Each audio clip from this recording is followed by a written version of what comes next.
So the school is open Monday to Saturday, 8 a.m., 8 p.m. Those hours are for making your project. Not expecting students to spend 12 hours in the workshop.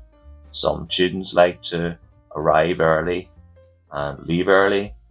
Some students like to arrive a little bit later and stay a little bit later. So there's flexible time there for you to spend time outside the classroom in the workshop. But that time is for working on the project that you're on. So if you're making a jacket, you're making a trouser, and you need to say catch up or following along the syllabus, you're a little bit behind and you want to put a few hours extra in the evening. Do that.